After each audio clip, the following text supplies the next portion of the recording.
안녕하세요. 수아입니다. 이번 시간은 한 집안을 제도한 며느리의 이야기입니다. 이 이야기는 어느 큰 스님의 법문에서 들은 내용입니다. 그 스님께서는 천수대비주로 한 경지에 가신 스님입니다. 스님께서는 오로지 천수대비주 수행을 하시고 그 사찰에 오는 신도들도 다 천수대비주 수행을 하는 것으로 알고 있습니다. 그래서 작은 포교당에서 천수대비주의 힘으로 큰 사찰을 이루신 분입니다. 그 스님께서 한 번은 이 제목에 나오는 이 집안에 대한 이야기를 하시더라고요. 그러니까 그 보살님은 그 사찰의 신도였었나 봅니다. 그래서 매일 와서 천수대비주 독송을 한 것입니다. 집안이 너무나 어려웠던 거예요. 시집을 왔는데 시댁 식구들이 와서 보니까 몇 대가 단명한 것입니다. 몇 대가 단명하고 남자들이 단명하고 되는 일이 없는 거예요. 그래서 사는 게 너무 힘들어서 이 보살님께서 크게 발심을 해서 '내가 기도를 해서 이 집안을 한번 일으켜 보아야겠구나.'라는 그런 인제 원을 세운 것이죠. 그래서 매일 천수대비죠. 인제 수행을 뭐 10만 독을 했다나 20만 독을 했다나 아무튼 꽤 많이 했습니다, 그 보살님이. 그런데 어느 날도 그 사찰에 와서 천수대비주를 하고 있는데 법당에서 비몽사몽 잠깐 그러니까 깜빡 졸은 것입니다. 비몽사몽간에 그럴 때 영적인 현상을 사실 많이 체험하거든요. 어느 영가가 다가오더랍니다. 남자 영가가 한 사람 다가오면서 하는 말이 "아우 추워. 아우 추워. 왜 이렇게 춥고 배고프고." 이러면서 다가오더니 그런데 "여기는 어디야? 왜 이렇게 따뜻한 기운이 나와? 너무 따뜻해. 너무 따뜻해." 하면서 이 보살님을 영가가 바라보더니 "누구지?" 하더니 "아 아무개 집안의 며느리구나." 그러더래요 영가가. 그러면서 전생의 인연이 쫙 펼쳐지더랍니다. 그 경계가 보이는 거예요 화면에.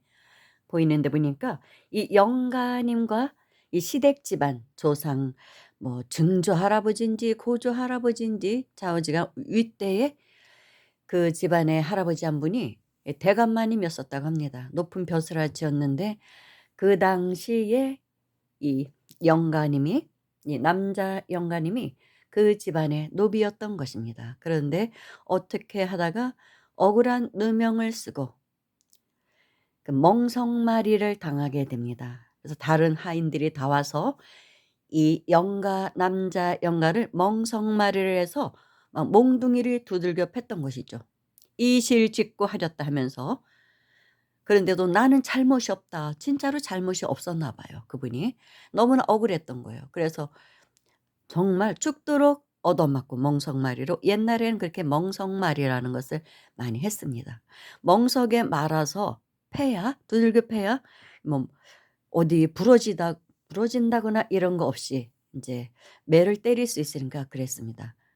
맨몸을 그렇게 뭐 몽둥이를 여러 사람이 치면 바로 즉사하죠. 그러니까 이제 멍석마리로 해서 두들겨 팼습니다.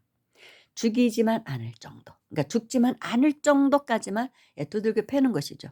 죽기 직전까지만 가는 것입니다. 그래서 인제 제도하려고 버르장머리를 고치려고 인제 뭐 아무튼 뭐 그런 일이 많았어요 옛날에는. 그래서 인제 이분도 인제 다 죽을 지경에 달아서 인제 멍석마리를 풀려 놨지만 장독이 오른 것입니다. 매를 맞으면 그게 장독이라 그래요.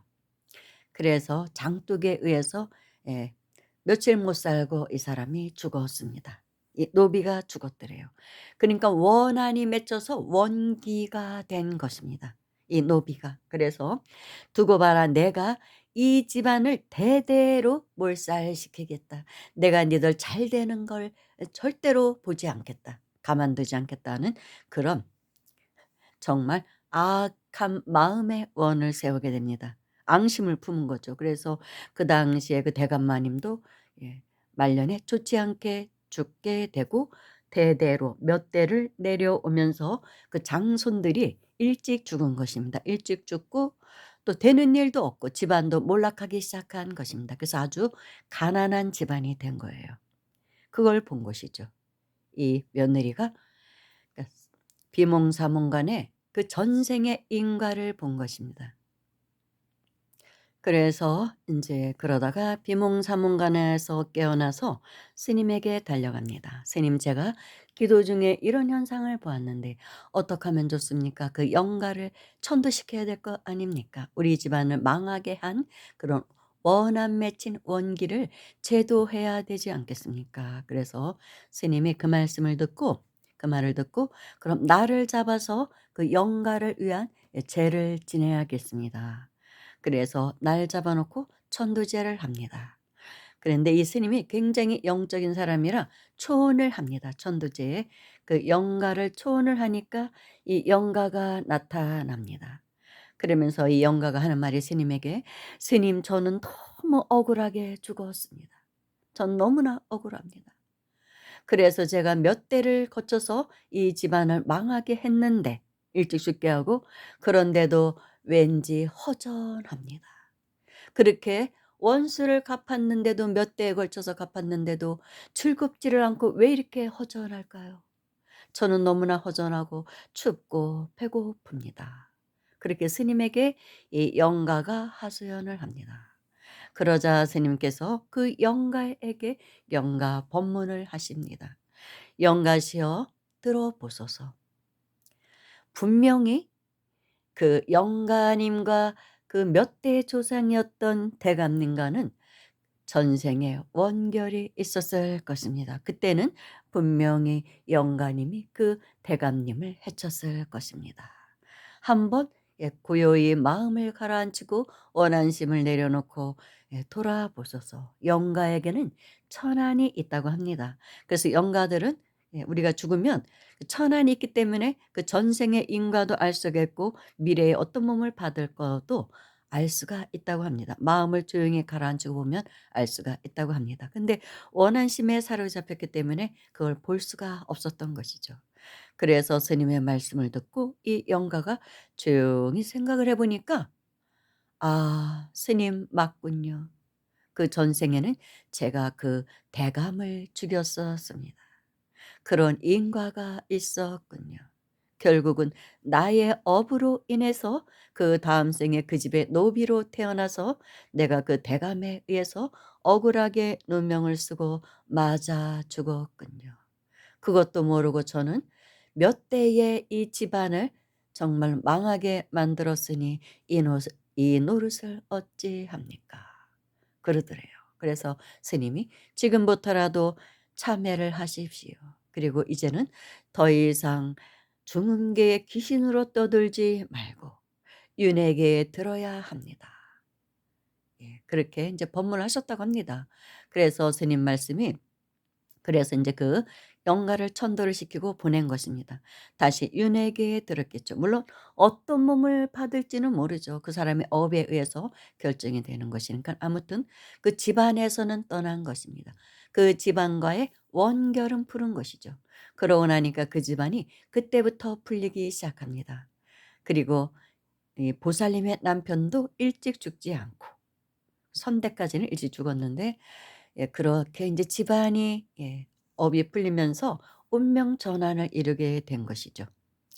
그러면서 스님이 말씀하시기를 왜 영가가 그렇게 춥고 배고프다고 했느냐면 원한의 기운에 사로잡혀 있으니까 추울 수밖에 없는 것이죠. 그런 원한의 기운은 음의 기운이거든요. 따뜻한 양의 기운은 아닙니다. 그런데 부처님 연불 뭐 독경 아무튼 뭐 경전이든 진원이든 연불이든 이런 것을 우리가 독송을 할 때는 밝은 광명의 빛이 나온다고 합니다. 그래서 그 추위에 떨던 영혼이 따뜻했던 거예요. 신묘장구 대다라니의 그 기운으로 따뜻함을 느꼈던 것입니다. 그러면서 그 원한의 마음이 녹아가는 것입니다. 스님께서도 신묘장구 대다라니로 이 한 경지에 가신 분이기 때문에 그 법력으로 그를 또 제도하기에 이르렀던 것이죠. 그래서 영가의 마음을 돌려놓게 됩니다. 그리고 영혼과 대화할 수 있는 그런 경지에 갔던 것이죠. 그 스님께서. 그리고 그 며느리의 지극한 기도에 힘입어서 그런 가피가 일어난 것입니다. 그래서 그것을 부처님의 가피라고 하는 것이죠. 원수를 갚으면 너무나 즐겁고 행복할 줄 알았는데 그렇지 않았다는 것입니다. 그 영가도 늘 춥고 배부르고 아니 배고프고 허전했다는 것입니다. 원한심에 갇혀 있으니까 춥고 배고플 수밖에 없죠. 영적으로 춥고 배고프다는 것입니다. 영가가 뭐 몸이 있습니까? 밥을 먹는 것도 아니고 영혼이 춥고 배고픈 것입니다. 그래서 현실 세계에서도 누군가에 대한 그런 악한 마음, 미움과 증오의 마음을 갖는 사람은 영혼으로 볼 때 춥고 배고플 수밖에 없는 것입니다. 밝은 영혼의 양식을 먹지 못하니까요. 그런데 저에게 상담 메일을 보내시는 분 중에는 이런 비슷한 사연을 갖고 있는 분들이 많습니다.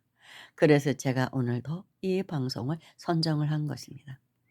갑자기 이제 이 이야기가 생각이 나서 지금 너무나 어렵고 힘들다면 이렇게 무언가의 어떤 인연, 인과가 있었을 것입니다. 그리고 저에게 메일을 보낸 사람은 아마도 그 집안을 제도하기 위하여 온 사람이라고 볼 수 있습니다. 이 며느님도 사실은 그 집안을 제도하러 왔다는 것은 그 집안에 빚이 있기 때문에 오는 거예요. 빚 갚으러 오는 것입니다. 보살행을 하는 사람들은 대부분 그렇습니다. 그 집안에 태어나서 어느 생에선가 모르게 그 집안과 인연을 맺었었고 그 빚을 갚으러 오는 것입니다. 그래서 그 집안을 제도하는 것으로 천도시키는 것으로 그 빚을 갚는 것입니다. 그런 어떤 사명을 갖고 온 사람이라고 할 수 있습니다. 그리고 그 자손으로 태어나서 일찍 죽은 남자들은 그 선대의 조상일 수 있죠. 그 노비를 때려 죽게 만든 그 대감님일 수 있습니다. 환생해 왔고 또 동업중생이라는 게 있습니다. 일찍 죽을 운명. 그리고 가난하고 되는 일이 없이 살 수밖에 없는 그런 어불진 사람이 그 집안에 태어나는 것입니다. 그 집 조상일 수도 있고 아닐 수도 있는 것이죠. 조상 중에 어떤 복 없는 사람이 그렇게 태어날 수도 있고 조상이 한 분은 아니잖아요. 그 뭐 대감이었던 할아버지만 있는 것은 아니죠.